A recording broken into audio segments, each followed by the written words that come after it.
नमस्कार दोस्तों, आप सभी का आपके अपने YouTube चैनल जीएस दरबार में हार्दिक स्वागत है। मेरा नाम है आशीष। तो उसी की श्रृंखला में मैं आज आप सभी के मध्य में टॉप 25 क्वेश्चन जो है साइंस से लेकर आए हैं। तो आप सब देखिएगा। पहला प्रश्न है, विस्थापन की परिवर्तन के दर को क्या कहा जाता है? आपके ऑप्शन हैं दूरी, वेग, गति, त्वरण। तो बताएं इसका सही जवाब क्या हो जाएगा? बिल्कुल सही, बी ऑप्शन वेग। अगला प्रश्न है, यदि एक m द्रव्यमान वाली वस्तु को जमीन से h ऊंचाई तक उठाया जाता है तो इस क्रिया के लिए बल की आवश्यकता होती है। वस्तु को उठाने के लिए आवश्यक न्यूनतम बल के समान होता है। तो उसमें बताना है कि ज़मीन से होने वाली दूरी के समान होता है, या वस्तु के वजन के समान होता है, या प्रयुक्त बल के समान होता है, या ऊंचाई बल्कि वस्तु की ऊंचाई के बराबर होता है। तो इसका सही जवाब हो जाएगा वस्तु का वजन। अगला प्रश्न है, जब आप एक काइल स्प्रिंग को कॉम्प्रेस करते हैं तो आप उस पर काम करते हैं, प्रत्यास्थ स्थित ऊर्जा को क्या कहते हैं? शून्य, अपरिवर्तित, या बढ़ती या घटती है? तो इसका सही जवाब हो जाएगा कि ऊर्जा जो है बढ़ती है, ऑप्शन सी। अगला प्रश्न है, एक पत्थर किसी स्प्रिंग तुला पर बंधा हुआ है। निम्नलिखित स्थितियों में से कौन सी स्प्रिंग तुला के रीडिंग में सबसे कम भार दिखाएगी? प्रश्न आपके ऑप्शन है, पहला है कि जब वह पत्थर हवा में लटका हुआ हो, बी जब वह पत्थर किसी बीकर के लिए पानी के सतह पर हो, सी जब वह पत्थर किसी बीकर में लिए गए पानी में पूरी तरह निलज्जित हो, और ऑप्शन डी है कि जब वह पत्थर किसी बीकर के लिए पानी में आंशिक रूप से निलज्जित हो। तो इसका सही जवाब हो जाएगा ऑप्शन सी, जब वह पत्थर किसी भी बीकर के लिए पानी में पूरी तरह से निलज्जित हो।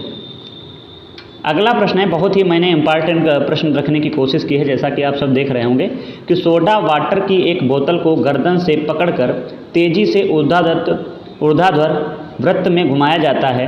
बोतल के किस भाग के निकट बुलबुले एकत्रित होंगे? तली के पास, गर्दन के निकट, मध्य में, या इनमें से कोई नहीं? तो गर्दन के निकट जो है बुलबुले एकत्रित हो जाएंगे, ऑप्शन बी। प्रश्न संख्या 6 है, उत्प्लावन का केंद्र हमेशा केंद्र के संपाती होता है, विस्थापित द्रव के आयतन के केंद्रक के संपाती होता है, गुरुत्व केंद्र के ऊपर स्थित होता है, या ऑप्शन डी गुरुत्व केंद्र के नीचे स्थित होता है? तो इसका सही जवाब हो जाएगा विस्थापन द्रव्य के आयतन के केंद्रक के संपाती होता है। अगला प्रश्न है, जिसका तापमान लिया जाना है उसे स्पर्श किए बिना जिस उपकरण से उसका तापमान मापा जाता है वह है? आपके ऑप्शन हैं विकिरण, इसके बाद में बी भरण प्रणाली तापमापी, इसके बाद में पारद वाली ग्लास तापमापी, और उसके बाद में उष्मा विद्युत पायरोमीटर। तो इसका सही जवाब हो जाएगा ऑप्शन ए विकिरण। अगला प्रश्न है, प्रेशर कुकर में चावल जल्दी पकता है क्योंकि उच्च दाब चावल के दानों को कड़ी परत का गलन कर देता है, बी उच्च दाब जल के क्वथनांक को बढ़ा देता है, इसमें भाप निकल जाती है, और इसके बाद में है यह उष्म ऊर्जा को आसानी से निकलने नहीं देता है। तो बी ऑप्शन का सही हो जाएगा, उच्च दाब जल के क्वथनांक को बढ़ा देता है। अगला प्रश्न है कि 40 डिग्री पर 2 लीटर पानी को प्लास्टिक की एक बाल्टी में डाला जा गया, जिसमें पहले ही 1 लीटर पानी 20 डिग्री पर था। पानी का अंतिम ताप क्या होगा? 20 डिग्री सेल्सियस, 40 डिग्री सेल्सियस, या 30 डिग्री सेल्सियस, या 60 डिग्री सेल्सियस? बताएं। तो बिल्कुल सही जवाब है आपका ऑप्शन डी 60 डिग्री सेल्सियस।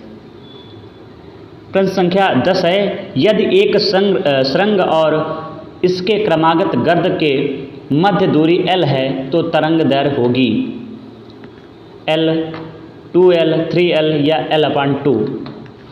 तो मध्य की दूरी तरंग दैर्घ्य क्या हो जाएगी? 2L, option B.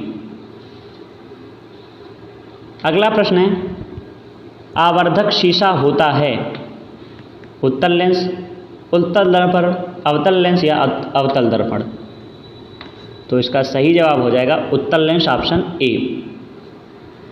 अगला प्रश्न है, निम्नलिखित में से किस वैज्ञानिक ने सुझाव दिया था कि तत्वों के प्रतीक का निर्माण तत्व के नाम के एक या दो अक्षरों से किया जाता है?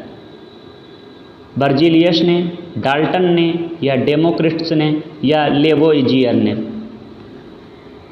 तो किसने किया है? बर्जीलियस ने, ऑप्शन ए। अगला प्रश्न है, हाल ही में कौन सी खोज विज्ञान के क्षेत्र में एक बड़ी सफलता के रूप में मानी जाती है?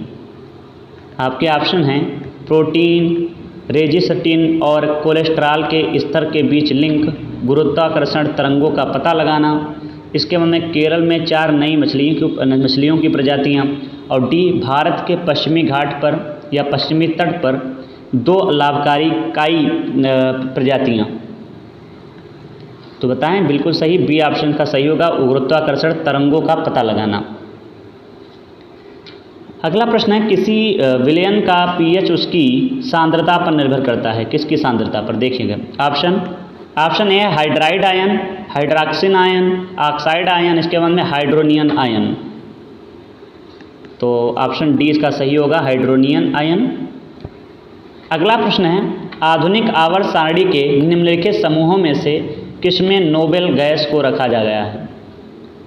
ए 16, बी 18, सी 17 और डी 15। तो इसका सही जवाब हो जाएगा बी 18। अगला प्रश्न है, बहुत ही अच्छा प्रश्न है, क्या बेकिंग सोडा रासायनिक रूप से बेकिंग पाउडर से अलग होता है? आपका पहला ऑप्शन हाँ, बेकिंग सोडा सोडियम बाइकार्बोनेट है, जबकि बेकिंग पाउडर सोडियम बाइकार्बोनेट और टार्टरिक अम्ल का मिश्रण होता है। बी है हाँ, बेकिंग सोडा सोडियम बाइकार्बोनेट है, जबकि बेकिंग पाउडर कैल्शियम कार्बोनेट है। सी है कि हाँ, बेकिंग सोडा सोडियम कार्बोनेट है, जबकि बेकिंग पाउडर सोडियम बाइकार्बोनेट है। और डी है नहीं, वे रासायनिक रूप के समान होते हैं। तो इसका सही जो जवाब हो जाएगा ऑप्शन ए हाँ, बेकिंग सोडा सोडियम कार्बोनेट है, जबकि बेकिंग पाउडर सोडियम बाइकार्बोनेट और टार्टरिक अम्ल का मिश्रण है। अगला प्रश्न है, प्रश्न संख्या 17, जब लेड नाइट्रेट का एक अणु गर्म किया जाता है तब? तो मैं इसका सही सीधे उत्तर ही बता देता हूं। तो इसका सही जवाब हो जाएगा ऑप्शन सी, NO2 गैस के 2 मोल उत्पन्न होते हैं। अगला प्रश्न है, एल्डिहाइड के लिए गलत युग्म चुनें। ऑप्शन दिए हैं प्रोपेनॉल, इसका का प्रोपेहेलियाइड, इसके बाद एथेनॉल का एसीटैल्डिहाइड, इसके बाद में मेथेनॉल का फॉर्मेल्डिहाइड और ब्यूटेनॉल का ब्यूटेल्डिहाइड। तो बताएं इसका सही जवाब? बिल्कुल सही, सी ऑप्शन मेथेनॉल वाला। अगला प्रश्न है, P4O10 प्लस यहाँ पे भरना है H2O और उसके बाद 4H3PO4 समीकरण पर ध्यान दें। इस अभिक्रिया में जल के आवश्यक कण होंगे 2, 6, इसके बाद में 8 या 4। तो बताएं, बी ऑप्शन 6। अगला प्रश्न है, निम्नलिखित में से कौन सा कोशिका अंगक मुख्य रूप से पाचक एंजाइमों के संग्रहकार की तरह कार्य करती है? डेस्मोसोम, राइबोसोम, धानी या लाइसोसोम? तो ऑप्शन डी इसका सही जवाब होगा, लाइसोसोम। अगला प्रश्न है, अनाक्षी श्वसन का अंतिम उत्पाद होता है CO2 तथा जल, प्यूमेरिक अम्ल, लैक्टिक अम्ल या पायरुविक अम्ल? तो लैक्टिक अम्ल होता है, ऑप्शन सी। अगला प्रश्न है, बहुत ही अच्छा प्रश्न है कि लाल रक्त कणिकाओं का रंग होता है ब्यूटिन के कारण, क्लोरोफिल के कारण, हीमोसाइनिन के कारण या हीमोग्लोबिन के कारण? तो ये तो सभी को पता होगा, हीमोग्लोबिन के कारण, ऑप्शन डी। प्रश्न संख्या 23, निम्नलिखित में से कौन सा प्रमस्तिष्क के बारे में सही नहीं है? इसमें 2 भाग होते हैं जिन्हें प्रमस्तिष्क गोलार्ध कहा जाता है, तो ये तो बिल्कुल सही है। इसके बाद में यह मस्तिष्क का सबसे बड़ा भाग 80% होता है, ये भी सही है। यह मस्तिष्क का अग्र और शीर्ष पार्श्व भाग होता है, ये भी सही है। तो इसका मतलब गलत कौन सा हुआ? इसमें जो कथन सही जवाब होगा इसका ऑप्शन डी। प्रश्न संख्या 24 है कि पुनर्जनन का अर्थ है खोए हिस्से का प्रतिस्थापन, छोटे खंड से जीव के पूरे शरीर का निर्माण, कलियों का निर्माण या उपरोक्त सभी विकल्प। तो बी ऑप्शन सही हो जाएगा, छोटे खंड से जीव के पूरे शरीर का निर्माण। आज का अंतिम प्रश्न है कि आधुनिक मनुष्य के हाल का पूर्वज है जावा मनुष्य या क्रो मैग्नान मनुष्य, इसके बाद निएंडरथल मनुष्य और उसके बाद में पेकिंग मनुष्य। तो बताएं इसका सही जवाब। इसका सही जवाब हो जाएगा क्रो मैग्नान मनुष्य। तो आज हम लोगों ने टॉप 25 प्रश्नों की बात की है। आप सभी को ये वीडियो कैसा लगा है कमेंट करके ज़रूर बताएं। धन्यवाद।